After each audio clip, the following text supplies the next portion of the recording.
Delhi is witnessing something really historic, Delhi Climate Innovation Week.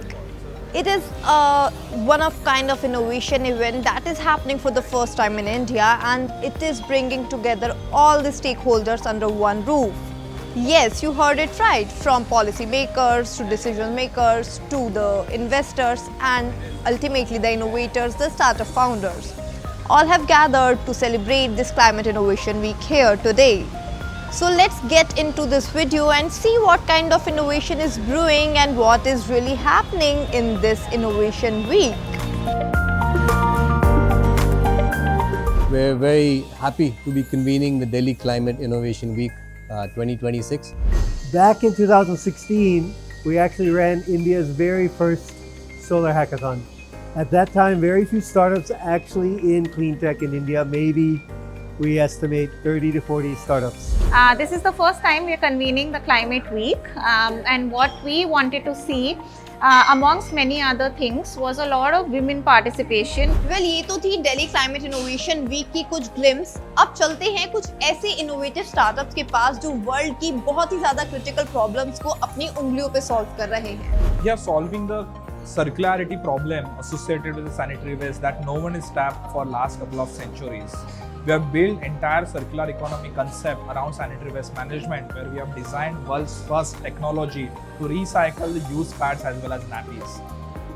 In India alone, more than 12 billion pads are getting generated, and unfortunately 98% of this waste is ending into the landfill, and a single kg of pad takes more than 500 to 800 years to decompose. And exactly that's something what we have cracked at Padcare in last 8 years. If you talk about the current, most of this waste is ending into the landfill or water bodies or getting incinerated, which is a burning technology. So if you look at the material that India imports to manufacture this particular category of products like pads and nappies, more than a couple of $1 million, right? So what we have done that we have built this patented technology which works on chemical and mechanical principle that extracts the pulp and the plastic out of it after doing a scientific processing. And we utilize this pulp and the plastic for different industrial application, including textiles, including paper and packaging material, as well as converting into the granules. So at Crust, we are working towards mitigating climate change by using renewable materials such as crop waste. This waste is usually burned post-harvest, leading to severe air pollution. So every year in New Delhi, we have a public health emergency declared because of air pollution, and crop burning is one of the drivers. So what we do is, we take this crop waste and we make value-added products out of it for packaging applications such as this carry bag, which is made from rice straw, or crop fiber board, which can be used for making your home furniture or interior products. Our products are unique because we have a patent granted on our technology. So this particular board which you see is 2 times stronger than the market available wood-based particle and MDF boards. Why? Because we have a unique technology which makes sure that with our proprietary adhesive, all the particles are homogeneously coated, giving a superior strength. Second thing is that we are India's first company to launch no added formaldehyde grade board. Hi, my name is Tiger Astor. I'm one of the founders of Ambiator. At Ambiator, we cool without warming the planet. We all know that we cannot air condition our way out of climate change, and we are one of the solutions that allows us to break that cycle of air conditioning, so we can enable people to have better cooling systems without the massive energy bills that come with air conditioners. You can reach us on www.ambiator.com, and our email is the same with a hi in front. Thank you so much. Hi, I'm Vignesh, one of the co-founders of Taurus. We are a deep tech as well as a climate tech company, which is primarily solving the issues with conventional electric motors which are out there in the market. So we are a hardware company which works on energy efficient, compact and lightweight electric motors, which are at least 50% lighter and compact, 15% more efficient and 10% more cost effective compared to any other motor technology which is out there in the market today. So like I said, traditional motors have been there out there in the industry for the last 3 decades, and they've remained unoptimized, where the traditional motors are at least heavy and bulky, less efficient, consumes a lot of power and requires frequent maintenance. So to solve this challenge, we offer indigenous axial flux electric motors, which are at least 50% lighter and compact and 15% more efficient. So which enables industries to save up to 60% of energy cost and also empower electric vehicles to go 15% faster and further. So, hi, my name is Aditya. I am founder and CEO of Soltech Design Labs Private Limited. We basically work into upcycling and recycling of waste materials. So, we are working at the intersection of circularity as well as material science. We have developed a technology which solves problem of single-use plastics, post-consumer use, construction and demolition waste and industrial waste. We transform them into circular materials for urban infrastructure. So this is a pertinent problem for a country like India, where we have huge amount of MSW, municipal solid waste, being produced, most of them which are non-recyclable plastics as well, ending up in landfill. And a country like India, where we are 1/3 of India's population living in urban areas, we need more affordable and durable materials which can be used to build sustainable infrastructure to cater this audience. So therefore we are a very apt solution for a country like India as well as the globe. So the problem which we're trying to solve is a problem which affects 80% of the country today. More than 75 to 80 crore people breathe bad air, and what we're trying to solve is how can we help them, enable them to breathe a little better with our device, which is a wearable air purifier called the Atovio Pebble. So from the government, there are a lot of initiatives, especially like the National Clean Air Policy, where there's a lot of focus on raising awareness about air quality. I think that the first step to kind of solve for air quality is to make people aware as to how bad the air really is, what it is really doing to your bodies and the bodies of your loved ones. And then that is where we come in to kind of help people as to how they can really protect themselves. Hi everyone, my name is Neha and I work at FluxGen. The problem that we are solving is possibly what's going to be the reason why we might have a war in the future. Water is something that is extremely scarce. We are struggling as a country to kind of meet our demand. And while we have the ability and the capacity to replenish, rejuvenate, restore water, we do not know exactly how, and that's where FluxGen comes in. We help you track, we help you monitor, and we help you reduce your water consumption.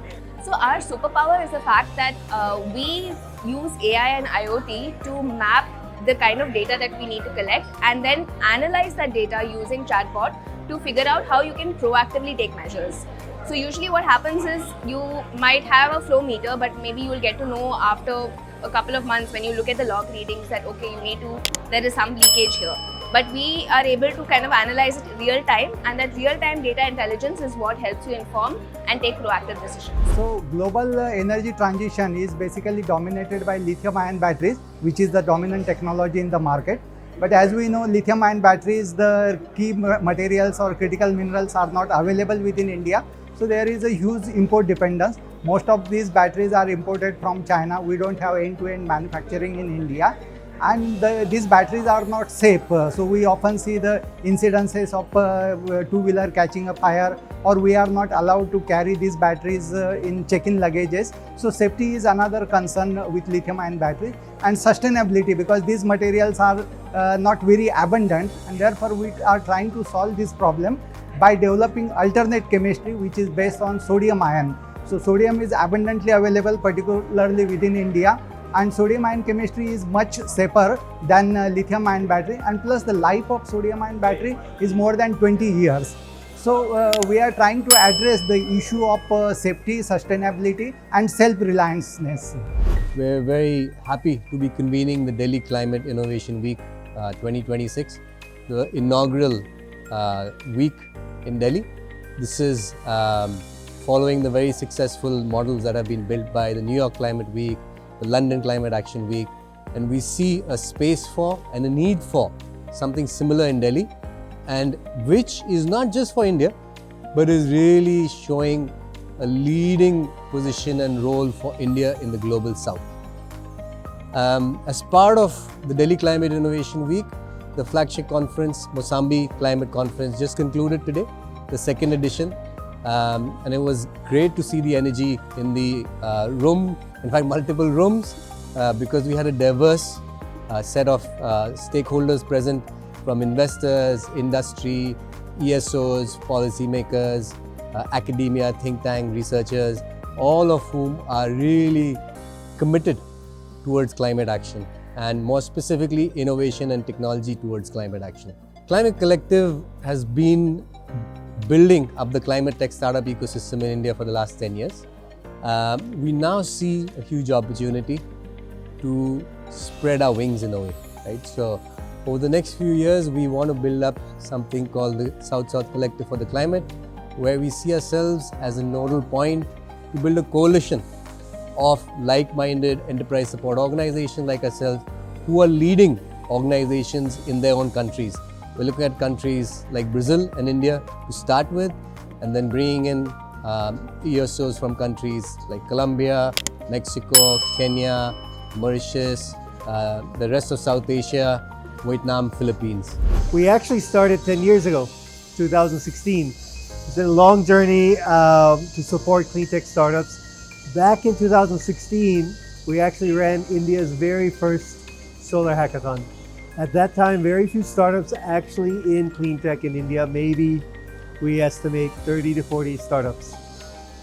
Then we started working and figuring out, well, there will be an explosion of startups. There has been in other areas like edtech, e-commerce, etc. With the talent that we have in India, there will be startups. So we continue to support startups in our first accelerator in 2017, Climate Launchpad. Okay, things were still quite slow, but something happened special in 2019. We ran 15 clean tech accelerators of 183 startups in India. There was an explosion of entrepreneurs looking to build for the climate, whether it's energy efficiency, water, climate smart agriculture, mobility, etc. We started to grow very quickly, and then COVID happened. So 2023, we had to all adjust. Actually, as it turned out, COVID was a boon in disguise. So many people started reaching out across India. We were not limited just by doing a accelerator, say in Bombay, or an accelerator in Visakhapatnam or in Bangalore. We were able to reach out to many cities, especially tier 2 cities. So our accelerators continue to grow for over 2020 through COVID, etc. And we started to adapt and started running our first, for example, events. Climate Starter Week 2020 was our very first edition. It was an online program. It took a whole month to run this week, and we had about 20 to 30 events that week. As we started to continue to grow and leverage our online platforms, we saw more and more startups coming up, and we started to pivot again in 2021. We started to focus on development, on deployment. That's when the programs called Electron Vibe. Electron Vibe is the only program perhaps continuously helping energy startups deploy with discoms. Today, Electron Vibe, we've worked with 22 discoms and had, I think, over 24 pilots to date. So everything started to grow, even in particularly the women-led startups, where we started a program in 2019, Women in Climate Entrepreneurship, or WISE, where we focus on helping early-stage women also get these opportunities. We saw the increase in uptake in women-led women entrepreneurs also joining our cohorts. And I'm happy to say that today, we reached a total of 1,457 clean tech startups in 106 accelerators, as well as almost 400 women-led startups to date. This is the first time we are convening the Climate Week, and what we wanted to see, amongst many other things, was a lot of women participation, because we do feel that gender shouldn't be a side topic. It shouldn't be something that we discuss on the sidelines or as an additional or good to have, but really we wanted it to be the center stage of the conversations that we were having at the Climate Week and across the Climate Week in all events in Delhi. We intentionally started off some of our major events, a Women in Climate Evening co-hosted by IFC on the 23rd. And then we also had a specific Women in Climate Drinks, which was a networking session to bring the whole ecosystem together to really mainstream conversations at the intersectionality of gender and climate. We had really senior investors, foundations, some good women founders, think tanks, etc. in the room, and the conversation was very diverse and reaching and at the center stage.